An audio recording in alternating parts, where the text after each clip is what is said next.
Hello and welcome back to my channel. My name is Hannah and this is Jar of Fireflies. Here I make videos all about my life as an Orthodox Jewish homeschooling mother of 4. And today I'm going to be answering a couple of questions and giving you some pretty big news. All right, folks, today is Friday, so I don't have too long to be here with you guys today, but there's some important stuff that I did want to get to, so I thought I would pop on here while I have a little break and talk to you about it. Okay, so first off, just sort of like, this isn't like the big news, but just as like a general update on like me and how I'm doing. I'm doing okay. I think we're all pretty much just doing okay right now. You know, I am safe, my family is safe, and Baruch Hashem, thank God, like this is good news. Things are still really hard though. I mean, there is a war going on, a war that involves my people, a war that involves my family, and this is very hard. I try to stay off of the news, you know, Instagram, at least I'm not on TikTok. TikTok, I hear, is a much bigger cesspool of anti-Semitism than Instagram is. And I think for the most, I think I've avoided a lot of it. I definitely block people very liberally, and I'm not afraid to tell people to just please leave my channel and never come back. But yeah, I think there's just a lot of people who are just very misinformed out there about the situation. People who think they're informed but actually aren't. People who have just been lied to, and that's really unfortunate. So yeah, it is what it is. It's hard to be a Jew on the internet right now, so hug an influencer. Seriously though, reach out to your the Jews that you follow on, you know, Instagram and TikTok and YouTube, you know, just let them know that you support them and that you're grateful for them, because it is hard for us right now because we are getting a ton of anti-Semitism. It's not cool. It's not cool. I don't know, we'll just kind of leave that at that. But yeah, that's how I'm doing, you know. I feel like I've sort of reached a point now where balance is being achieved, where, you know, I'm not spending too much time watching the news, and you know, I'm getting back into like we're on a solid schedule with school with the kids. Like we're kind of getting back to real life, but still staying involved in what's going on, still doing things to help the IDF, still doing things to help Israelis, still doing things to help my family. Like we're getting a balance of all of this together, and that is good. Okay, so that's kind of where we are right now with that. We're in it for the long haul. This war is not going to end anytime soon, unfortunately. So anyway, so that's kind of a little personal update, but again, not the big news. All right, now I do want to answer a question that I've received a lot over the past few weeks, and that is, how do I talk to my kids about the war? How do you explain war to kids? Like, this is hard. So to start with, I'll say that my children found out from their cousins, because the cousins found out and then we found out, because when we found out, it was on Simchat Torah. My brother and sister-in-law found out what was going on. Their son found out what was going on. So then their son told the other cousins. My kids know enough Hebrew that they were able to figure out what was going on. So they found out that way. So it wasn't like I exactly broke the news to them. We all just sort of found out at the same time. Okay, now as far as like what war is, because I've homeschooled my kids, I know what they know about war because we've discussed war in history, because history is filled with wars. So they understand like the concept of a war and why wars take place. This one is a little bit different though, because this one's really just like born out of hate. It's not about, you know, it's not about land conquest. It's not about getting riches. It's, you know, it's just about hate. And I'm having trouble finding a war in history that's really about that my kids have studied. So as far as like delving into the cause of the war, like they know that it is about people who did a really horrific terrorist attack to the Israelis in Israel, and that we are defending ourselves and we are going to get the bad guys, and that is what our soldiers are doing. So they definitely understand that. And my children do understand terror attacks because they have learned about 9/11. I definitely don't go into details about atrocities that have happened on October 7th with my kids. I do not want them to hear about those things. There's no reason for them to hear about those things. They do know that there are hostages that have been taken. Again, I'm not going into a ton of details about that with my kids, because my kids are kids. My oldest knows a little bit more than the other kids, of course. He picks up on a little bit more. I'm also very careful about the conversations that happen in my home about the war and about anti-Semitism and things like that. I host a class here once a week, and it's a group of ladies, and part of that class, we're just kind of talking about how we're feeling about everything that's going on, and we're very careful. I'm very careful to make sure that we're not discussing certain things in certain ways, or we're, so that the kids are protected, because even if my kids aren't out in the class, they're in my home and kids hear everything. So yeah, just being really careful to protect them, and just they have a general understanding of what's going on. My kids know that we have the IDF, the Israeli Defense Forces. They know that they are protecting us. They know that they are out there fighting for the people of Israel to protect us and our family out there. And that B'ezrat Hashem, with Hashem's help, everything will be okay. And I focus with my kids on the positive, on talking about the unity of Israel right now, of the Jewish people. We talk about how we can help by praying. And so my kids do pray for the IDF.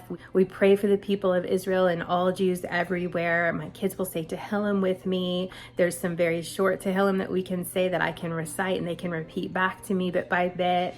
And my older kids, of course, can just read the Tehillim. So it's definitely a really special thing that we're able to help in that way. One of my sons comes out every morning with his tzitzit on. He says, "Look, I'm wearing this for the IDF." And I'm like, I love you. You're great. So great. So that's basically it. We're focusing on what happened in a very general way and that they can help in these other ways.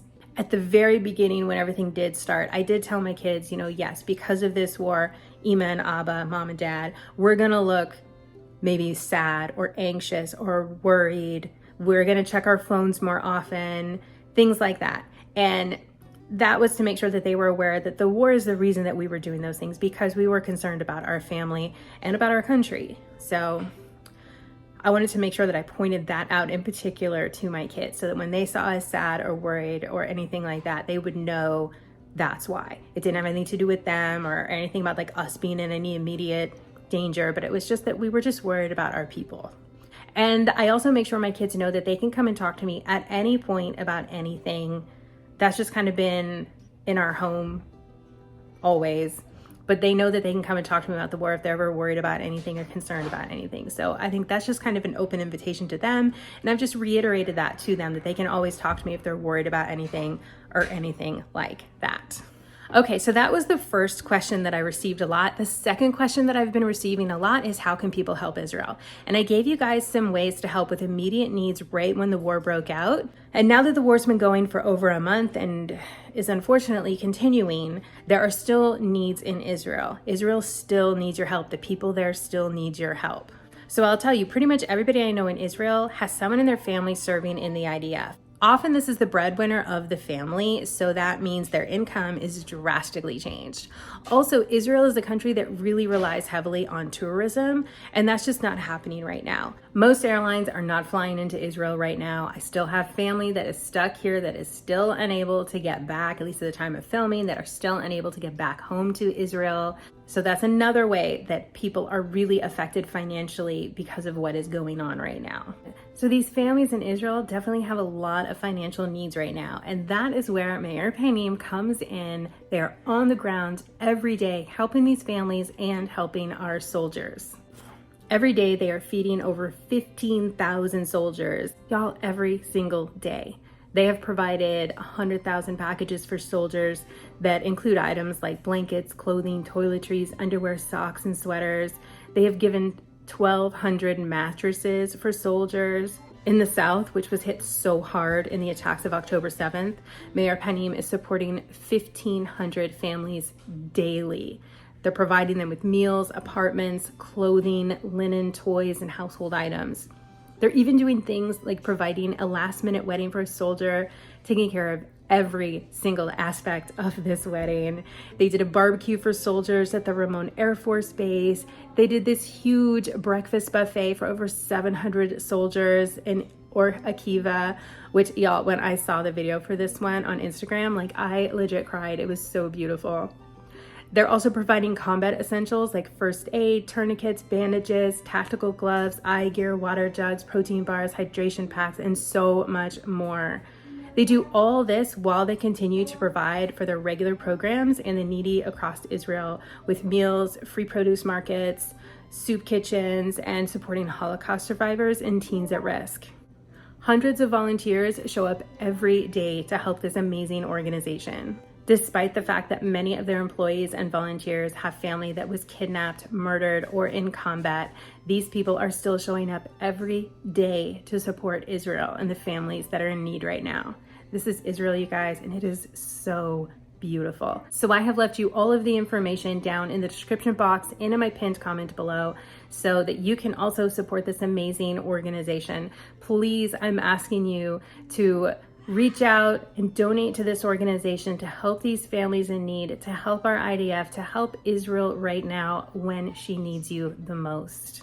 All right, and speaking of Israel, that leads me to my next thing, which is the big news. Okay, I'm going to Israel, you guys. I am so excited. All right, I have to tell you, the trip is not for a while yet. It's actually not until next year, but I'm planning my trip now. Like I said, this isn't tourist time in Israel right now. There's a war going on. Planes are not flying in. But even though I am still planning my first trip to Israel, and I cannot wait to go and see all of this for myself. I actually started planning this trip before the war broke out.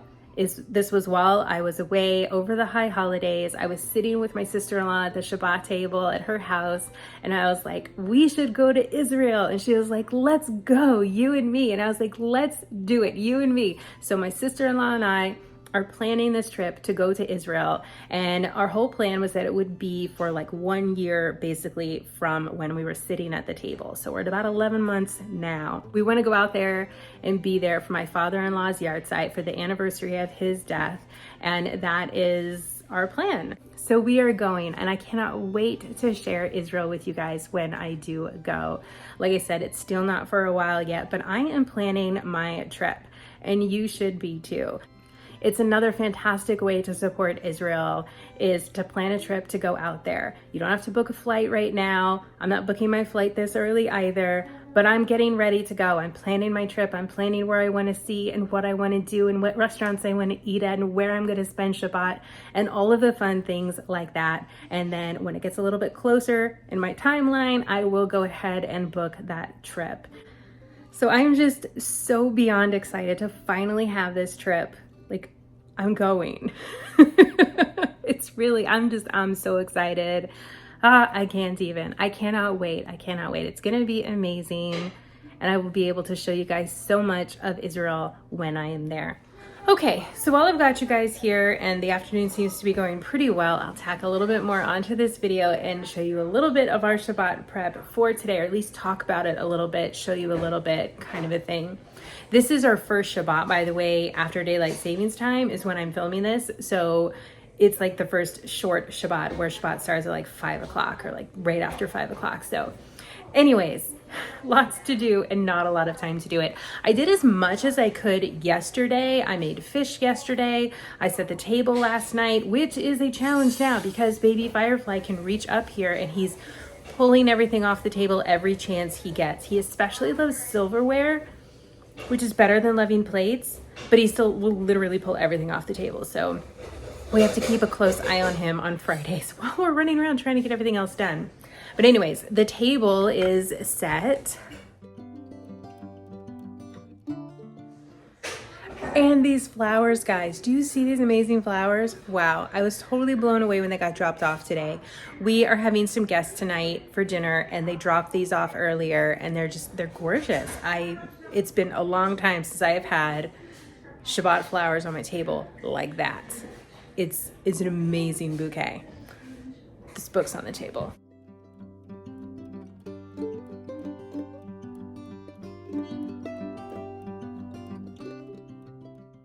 Okay, yeah, all the last minute tidying up of things here before dinner.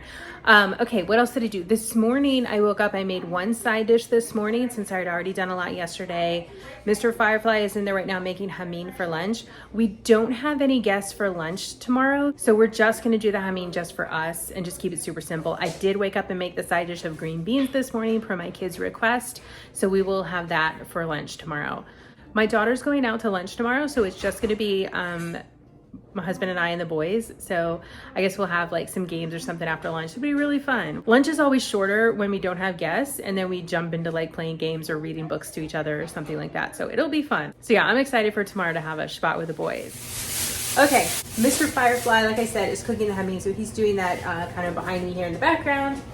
But I wanted to show you guys dessert. Look at these cute little desserts. So I had bought these little containers that I saw someone else using online. Yes, I got influenced. They were just super cute and I really wanted them. And I got them and they were perfect for these little cakes because I wanted to do something with little cakes tonight, and I felt like my little cake cups were too small and a jar was too big, and this one was just right. So it's just cake that I baked right in these little containers. And then I just put some store-bought icing on top, some sprinkles, and then the little lids. So they're good to go for tonight. And then the challah. I baked challah yesterday.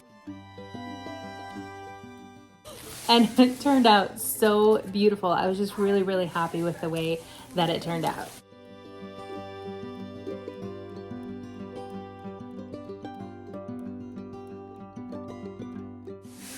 All right, and I guess that is about it for our Shabbat prep for today. I've just got a couple of hours left, so I want to just do a sweep over, tidy up the house again, just make sure that everything is put away and the bathroom is clean, and then that I can get a shower and dress before Shabbat and be ready for our guests tonight. Thank you so much for tuning in today. As always, I super appreciate it. I love having you guys here.